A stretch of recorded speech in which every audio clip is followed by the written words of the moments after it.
Shalom, everyone. Greetings to all. I also want to say, don't forget NETIV. This is our regular channel. We have lots of special speakers. We have wonderful rabbis that are talking to us. Tonight, I get the opportunity to talk to you about something that's been bugging me for the last week, and that's ever since October 7th. And so I decided this time I'm going to spend time in Daniel, but out of Daniel.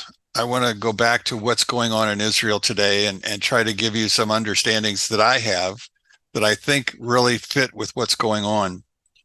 But I want you to open your Bibles to the book of Psalms, and I want you to Psalms 83, because I think it's probably the most appropriate psalm that'll go along with exactly what's going on in Israel right now. So I'll give you a minute to grab your Bibles. If you have an art scroll, it's on page 1509. For those of you who have one. But it's Psalm 83, and I want to begin in verse 1. It begins by saying, a song of Psalm of Asaph. O God, do not hold yourself silent. Do not be deaf and be not still, O God. For behold, your foes are in uproar, and those who hate you have raised their head. Against your people they plot deviously, and they take counsel against those sheltered by you. They said, come, let us cut them off from nationhood. So Israel's name will not be remembered any longer. For they take counsel together unanimously. They strike a covenant against you. The tents of Edom, of Ishmaelites, Moab, Hagrites, Gabal, Ammon, Amalek, Philistia, with the inhabitants of Tyre. Even Assyria joined with them. They became the strong arm of Lot's sons. I don't know if you noticed, but there were 10 nations that were mentioned there. There's a possibility that those nations are the nations that we're talking about when we get into the 10 horns. But as we're going through this, the reason I picked this scriptures is because of the fact that it reminds me so much of what went on this week in Israel. You know, on October 3rd in Beirut, Lebanon, Hamas and the Hezbollah and the Syrian arm of ISIS met with the Iranians to plot what was going to be happening. Now, the reason that they're there, I can't tell you exactly, but I think I have an understanding of their motives and what's going on. You see, there's a lot of treaties going on now amongst what we call the axis of evil. And I want to begin by talking about the fact that the world is in turmoil. We're not the only place that has turmoil. Canada is getting ready to go after their prime minister. If you go to Germany today, you'll find out that global warming is not such a global thought. In fact, they're cutting down all the trees in Germany in order to provide firewood for this winter. Britain is planning on losing at least 10,000 people to the cold. On top of that, Poland has decided that they're going back to coal. All of this against all of the ideas of global warming. But at the same point in time, people are starving. Nations are at odds with one another. Kosovo, who we haven't heard of for a long time, and Serbia are in a border war at this particular point in time. In fact, Afghanistan and Iran are fighting over water rights on the eastern edge of their country.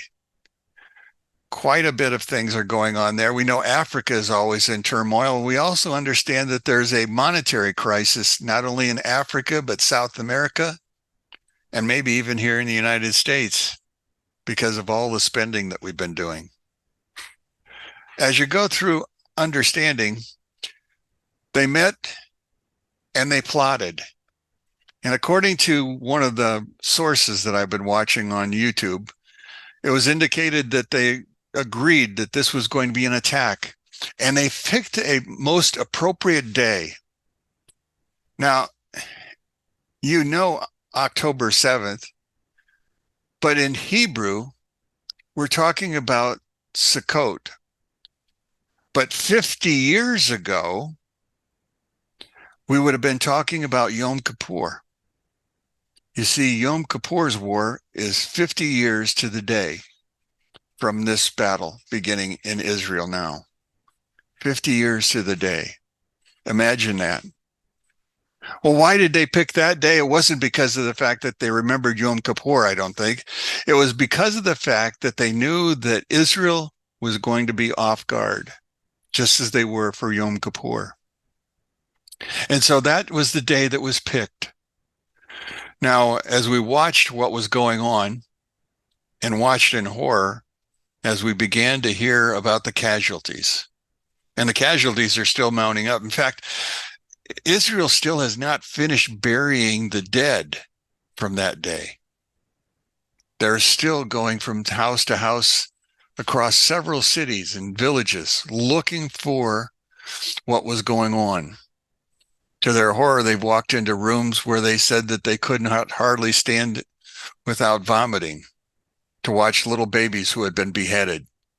All of those things that were going on, the raping of the women and then killing them, all of that going on, and they were still trying to find their people. And at the same time, there were still 2,500 Hamas terrorists that were still in the country. And so they were systematically cleaning house. According to the last report, 1,200 of them surrendered to the Israeli army. But that didn't keep them from bringing 300,000 Israelis to the border in preparation for the war. And all of the guns and all of the battles are going on. But why did it have to start? Well, there are two possibilities. One begins with the name Saudi Arabia. You see, Saudi Arabia and Israel were getting very close to signing what we would call the Abrahamic Accord, creating a relationship between the two.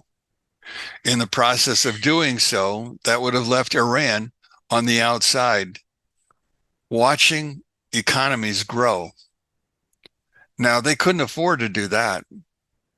So they had to spark a war to drive Saudi Arabia away from Israel. And if we look at the writings, we find out that Saudi Arabia came down on the side of the Palestinians in their latest arguments. But that's not all that ended it. There's an article that was printed a few hundred years ago, and it comes from, it comes from a midrashic source. The midrashic source is called Yalkut Shimoni, Yashaya 60, and then it's 499. And it goes like this. Rabbi Yitzhak said, the year in which the King Messiah reveals himself to all mankind, all the nations of the world will be fighting with each other. The king of Paras is Persia. So the king of Persia will fight against the king of Arabia, Saudi Arabia. And the king will go to Aram, to Syria, to seek counsel from them. Now, the king of Paras will attempt to destroy the entire world, and all the nations of the world will be screaming and confused and falling on their faces. And they will experience pains like a woman giving birth. The Jewish people will also be screaming and confused and will say, to where shall we come and go? To where shall we come and go? And God will say, my children, don't be afraid.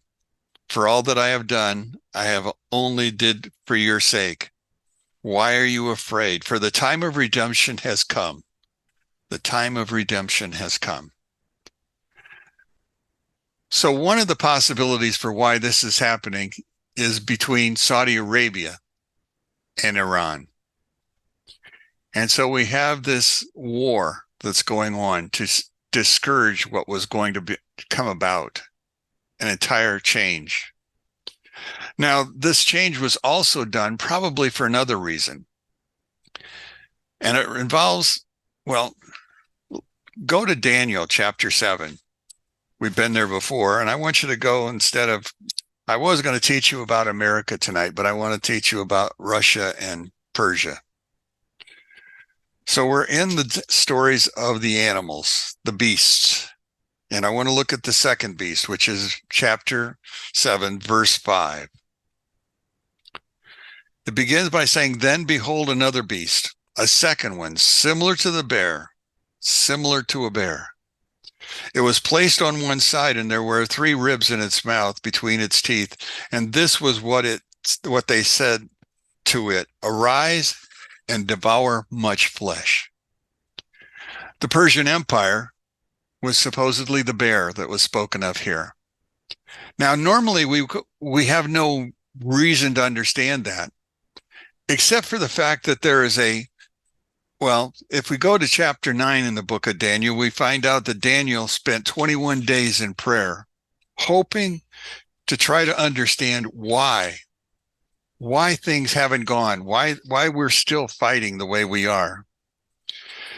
Well, the angel Gabriel was on his way, but he was delayed. And if you remember the story, he was delayed by by the prince of Persia. Well, we don't understand it, but he actually has a name. His name is Dubiel. Dubiel. The word Dubiel means bear. So that's where we go in chapter 7 to that verse 4. We're talking about the bear. That's Persia. But we also know that there's a modern nation called the bear, which we know is Russia.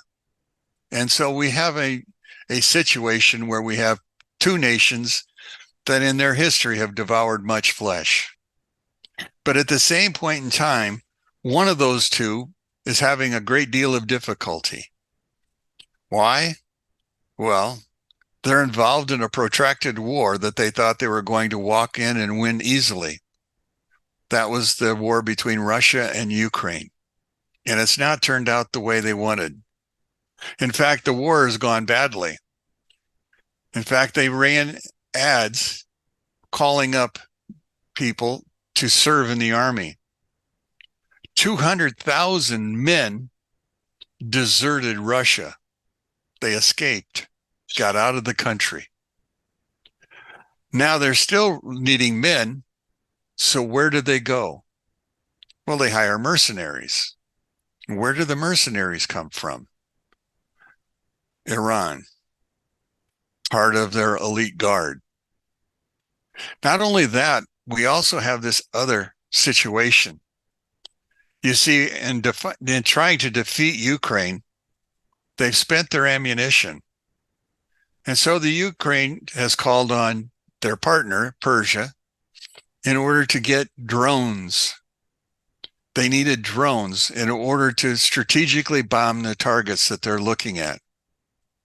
And we can watch drone action on television, and we know it's very precise because of the cameras and everything. But did you know Iran is the #1 producer of drones? They produce more suicide drones. In other words, they were never intended to launch anything from them. They were intended to be rockets themselves, propelled into whatever it was their target. If you're watching the first days of of Israel, they also ran into drones, and we could watch a drone dropped right on top of a tank on the Israeli side of the border. Precise munitions. But we know not all of them are precise because they've sent over 12,000 drones and missiles and rockets towards Israel. And of the 12,000, we know several thousand have been destroyed by the Iron Dome. But we also know that they can't shoot down every one of those. And so some of them were allowed to go harmlessly into some areas where they're not necessary. But they still also had drones that were very accurate in Ashdod and Ashkelon, all along the eastern border, all of those drones.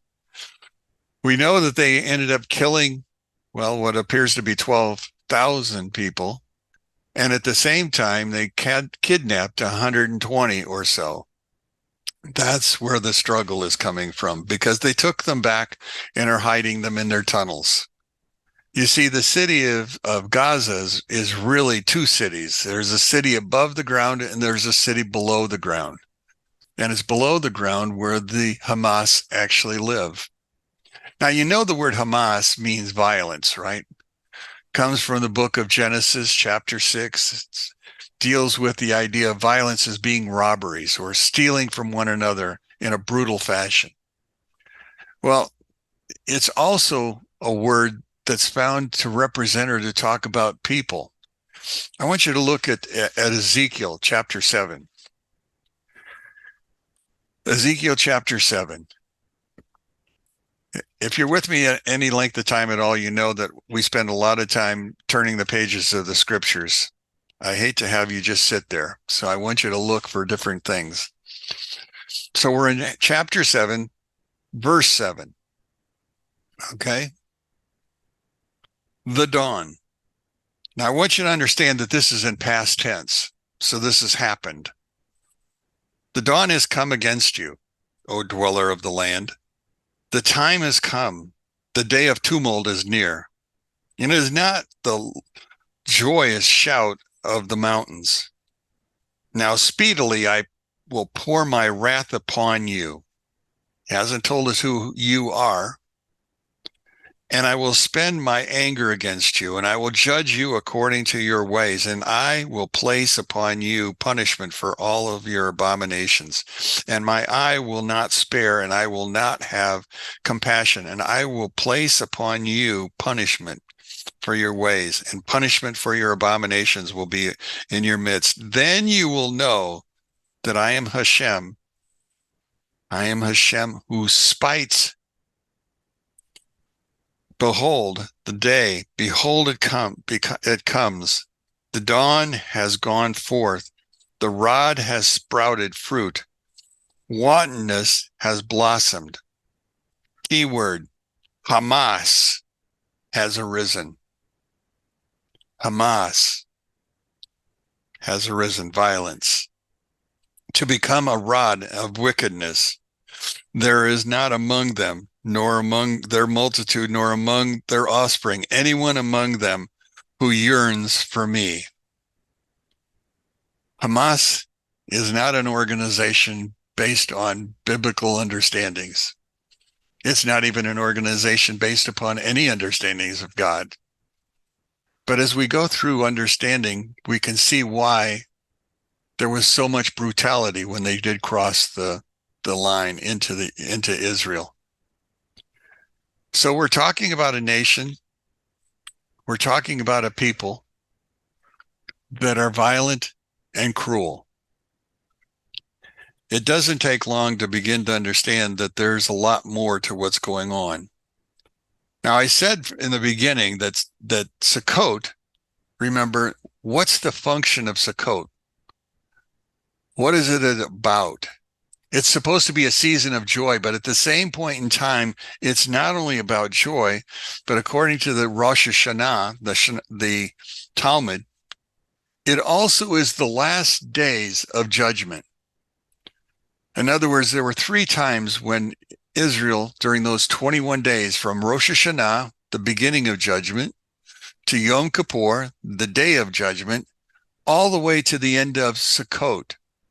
All of those days are really about turning oneself around, going in the correct direction, planning your year to be righteous, to tikkun, to repair those things that are wrong. That's what this season is about. Well, obviously, they didn't get the memo in Palestine because they have now used this not to repair, but to destroy. And so that's what we're watching, is the destruction. So as we go through this, we have to understand that we're in this celebration. I would like to note that the first day of Sukkot, there is obviously scripture read, but it's important to understand what the Torah is for that day. Because you see, the Torah for the first day of Sukkot is Zechariah 14. That's the last battle.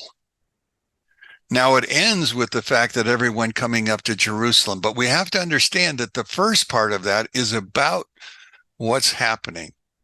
And what's happening is the first part of, or last part of a war. Kind of like what I've been talking about with Psalms, and now here again with the book of Ezekiel, chapter 7. Now, as we're going through this, we also have to understand what the last day of Sukkot deals with. You'll never believe it. The Haftorah reading is Ezekiel 38 and 39. 38 and 39. Can you turn back a few pages? And I want you to go to 238.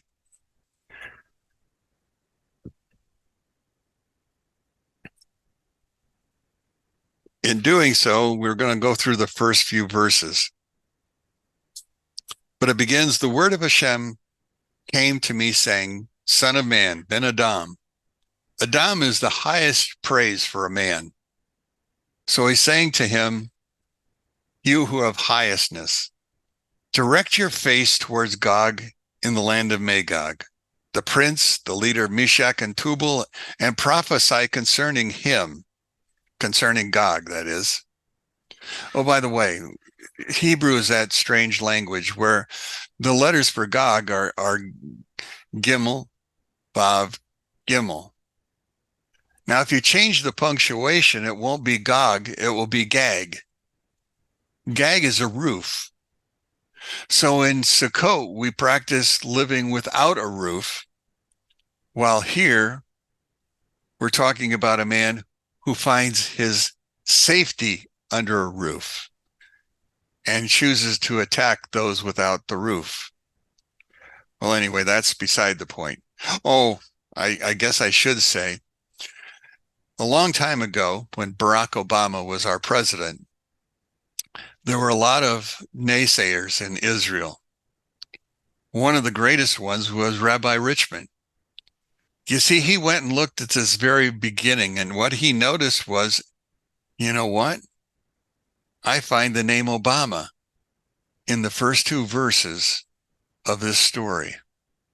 Now, it's a skip pattern that goes on, but you find that he's talking about a Nasi, Obama. Nasi is a prince, and Obama is simply Obama. So he created for us an understanding, possibility, that Gog might be Barack Obama or one like him. That was the point that he saw in this whole thing. Now, we noticed that first off that he was talking specifically to that prince, but he lists a few countries. And by verse 5, he lists some more. Notice number 5, it says Persia, Cush, and Put will be with them, all of them with shield and helmet. Gomer, who appears to be the nation of Germany. And again, all the cohorts, the house of Togarmah, which is Turkey. So he's giving us a list of nations that really fit into what we would call Yafet. Most of these nations are Indo-European, including Persia. Persia is not a Muslim nation by nature. Persia is a white Anglo-Saxon Protestant kind of a nation that has converted itself. Now, if we look at these nations, it doesn't really tell us that Gog is going to lead all of them, but they will all meet in Jerusalem. That's the point, is the fact that they will all meet in Jerusalem. Not that Gog will see himself as being the leader, but he will find himself on 2 occasions in Jerusalem, and the second one will be his end, because you see, he will put a hook in his jaw and bring him down because he doesn't want to be there. But God is going to bring an end to all of this, and all of them will be there at that valley. So it's a kind of an interesting process that's going on at this particular point in time. We may be seeing the beginnings of this right now. Now, it may be just an isolated war, but I don't think so. I think we're moving towards the end of days. And we're gathering together in our first sets of storms. We're seeing things happening.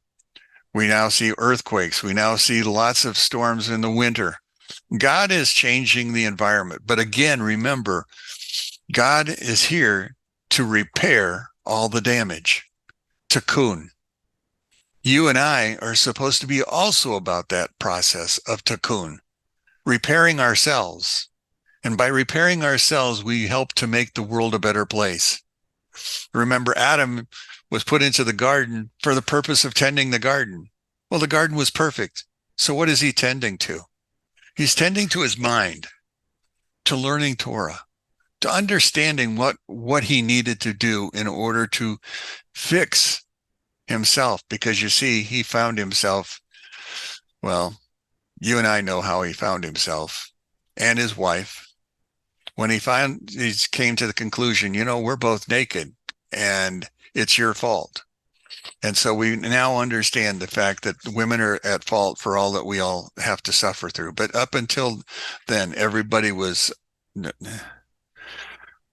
well, thank you, Mary, for smiling. At least one of the women smiled after that. But I just wanted you to understand what's going on. Now, there are those that are trying. According to the Midrash, Esau, Edomites. Well, Esau, remember, he married 2 Hittite women. And when he married those 2 Hittite women, he thought that they would come around to his way of thinking. But they were idolaters. And they made dad and mom very unhappy. In fact, he brought them home to live. Now, there's one Midrash which says that the incense that they kept burning caused Isaac to become blind. Finally, he looked around at his mom and dad and he says, you know what? I think I screwed up. But he doesn't divorce the first 2, but he marries a 3rd person. Now, the 3rd person he marries, he brings her home. He changes her name. He calls her Yehudit. Yehudit means to repent. So he brought one home who repented. She was Ishmael's daughter. That's who he brought home. Well, needless to say, in the end, Esau will repent, but not before a terrible tragedy where all nations will be gathered together, each one coming there for his own spoil. That's the future. That's the future. Now, I only talked for a half an hour just to give you some time to think about it, to reflect. And if you have things that you would like to add, because you see, I'm not the only one who watches the news, although my eyes are bloody from watching the news for so long, trying to keep track of what's going on and who's happening, trying to find those first stations that I found where it was raw feed, literally. And you could keep up with what's going on by actually seeing. Now, according to the latest reports, Israel is completely at the border and they're ready to move in. I would like you to know that Israel has already moved in. According to many, they sent their trained people in for purposes of establishing hearing centers. You see, there is no use of technology by Hamas. Hamas doesn't communicate that way. They communicate with paper. They also communicate mouth to mouth. So the Israelis have now sent men in to plant bugs so that they can hear what's going on and identify characters, speakers, know who they're targeting and where their targets are at, identify where the tunnels are located. All of that's already gone on. They've already targeted 2 of the inner circle of the Palestinians. 2 of them are already dead. But if you remember, they said they were going to target all of them before it was all said and done, that their goal was not to end early. Now that sounds plausible. The only problem is the world won't let you do that. You see, Israel is still the bad guy. Israel's still the apartheid. They're still the slave owners. And Gaza is a giant laboratory of slaves that they can call upon, which is not true. Doesn't fit anything that we can ever possibly know, but that's what they've already identified. I assume in about a week and a half, maybe longer, our president will change his mind and ask Israel to get out. Why will I think that? Because that's the past pattern. That's how he's done things. And so I just pray that Israel holds steady and eliminates their enemy. Now, we also know that Hezbollah is already lobbing rockets from the north, and so is Syria, all on the Golan. That's a diversion at this point in time, but if Hamas is totally destroyed, you can imagine that Iran is not going to be pleased, and they're going to do whatever they can. So I can imagine the second front opening up. I can also imagine more Iranian regulars will be moved to the front. And if that's true, then when we get to Ezekiel 38 and we start reading about Persia, that's when we're going to understand what's going on, that this is moving towards Ezekiel 38 and 39. But as at this moment, I'm done. Anybody have any questions, thoughts that we can add to it?